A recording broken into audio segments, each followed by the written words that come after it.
This is not scripted. We don't have anything written down. So I guess I'll start this time. I was just saying, that's not the other one. Okay. There's a lot less time now. Like, we have only a certain amount of time in a day.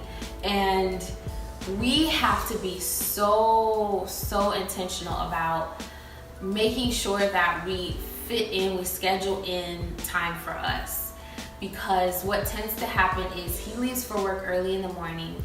I'm basically with the kids all day, and I also work at night. And then, and in addition to working like my profession, I also have the business Lemomlife, which I'm working to build from the ground up. So throughout the day, I'm trying to get all these little things done. He's at work doing his thing at work, and on Monday nights I'll have to teach a class.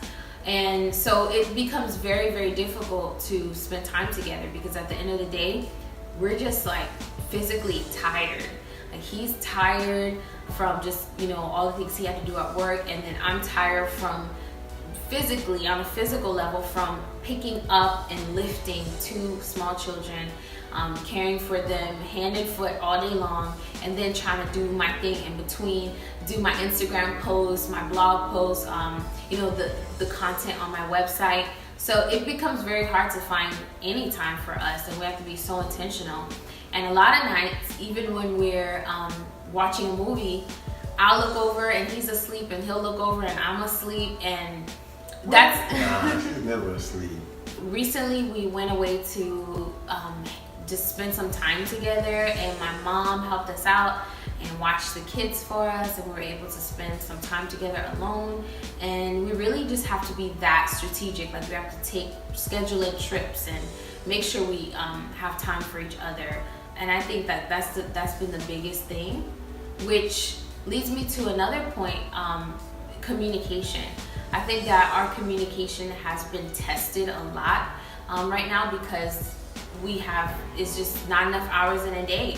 So we've been having to work through communication and make sure that we're communicating our feelings, our expectations with each other, and just being transparent and making sure we have time to talk, because we'll go through the whole day and we'll have all these different thoughts, and a lot of times I'll sit down and I'll be like, oh yeah, that's what I meant to tell you, and I was thinking about something and I didn't even get a chance to tell him, because by the time he gets home, we have a few hours together, and then we have to put the kids out for sleep. So I definitely agree 100%. I think the time factor is like, you don't realize how much time it's going to take, just because, especially even in the beginning, when you have your first child and they're a newborn and they sleep like 20 hours a day or whatever. It seems like, oh yeah, this we can get used to this, we can do it, because they're always sleeping. But then, then it comes month 2, 3, 4, 5, they're sleeping less and less. Yep. And you're realizing, hey, we don't have that much time anymore. Like, I get home from work and, say I get home by 6, for the next 2-3 hours, the kids are up with us, so we're not able to spend any quality time together. Mm-hmm. We put the kids to sleep, and say we have dinner in between or something like that. It's 9, 10 o'clock at night now, and that's when we're trying to talk about whatever it is that we wanted to talk about. And we're trying to watch a movie, and I'm falling asleep.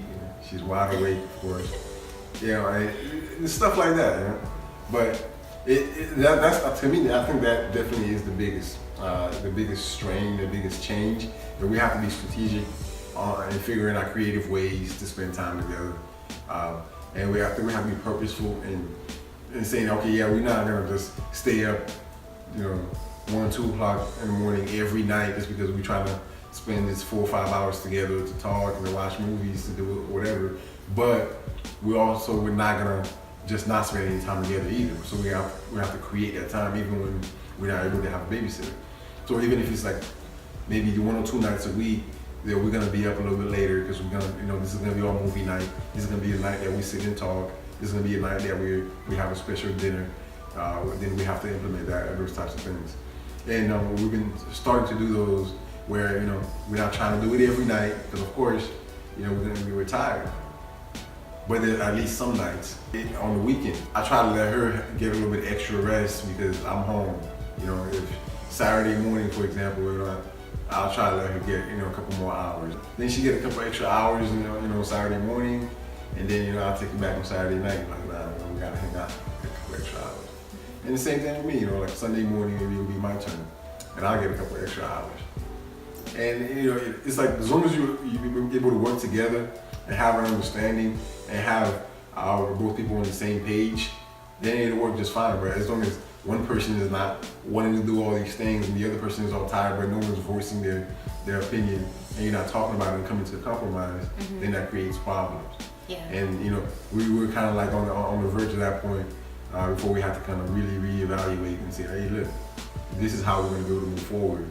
And we have to actually do things strategically to be able to fit in our time together, as well as not shortchanging, you know, our kids by trying to put them to bed at 5 o'clock every day or something like that, trying to get rid of them. Because then they'll just be up, you know, at 7, and then they won't go to bed again until like, you know, 3 o'clock in the morning. So, you know, just make it worse for you. Yeah. And I'll admit, like, just being transparent, like, that was the hardest thing for me is thinking about like our time together as like scheduled time, because I was so used to it being free flowing. And we used to like stay up till the wee hours of the morning recording music, like before Ker-Leen. We used to just pick up and do whatever we wanted, whenever we wanted. And I'm a creative person, so I really find it hard, even in other things like my business, to like schedule in time to do something, because I just like to do it when, you know, it feels right. And spending time together was something else I thought of in that way. Like, I just want to do it when it feels right.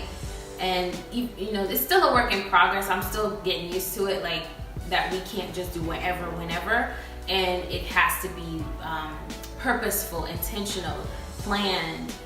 So that's something I had a hard time with, and I'm still working.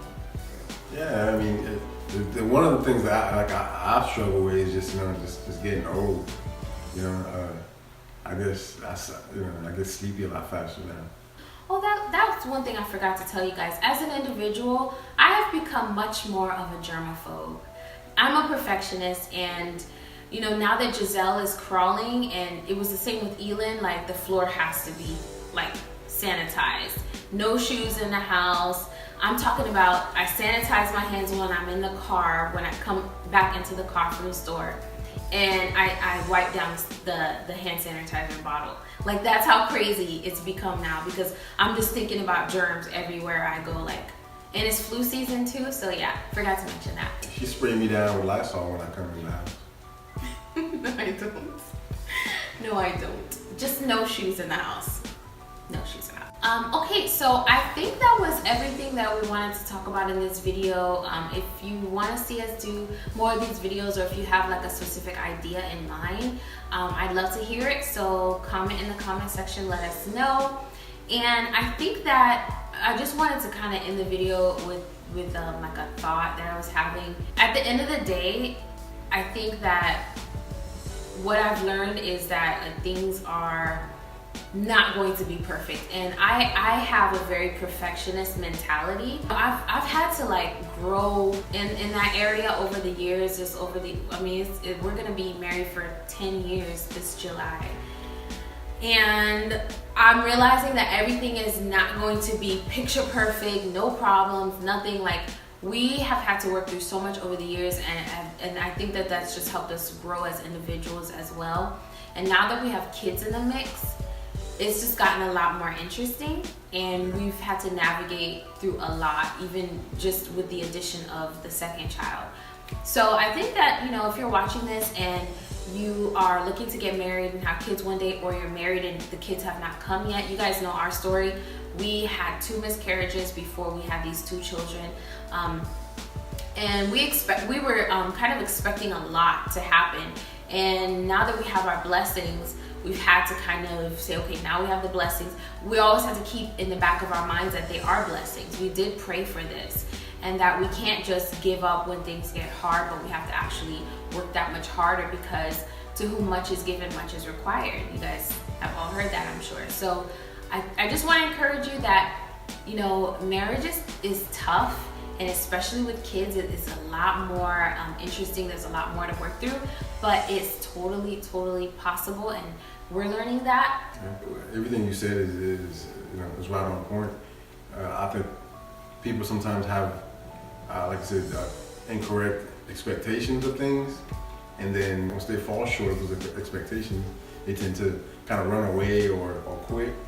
When you really just need to change your mindset and really recalibrate your expectations. Yep. So it's, you don't quit on it, you don't give up. I'm like, okay, I'm done. Let me go look for something else that's going to meet these expectations, because you'll never find that.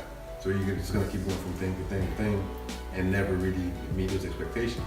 When you recalibrate and figure out what's realistic and move towards the more realistic expectation and goals, you'll be able to achieve that because they're realistic and they're attainable and you put the work behind it. Don't get caught up in being picture perfect and having this, I don't know, this Fairy tale?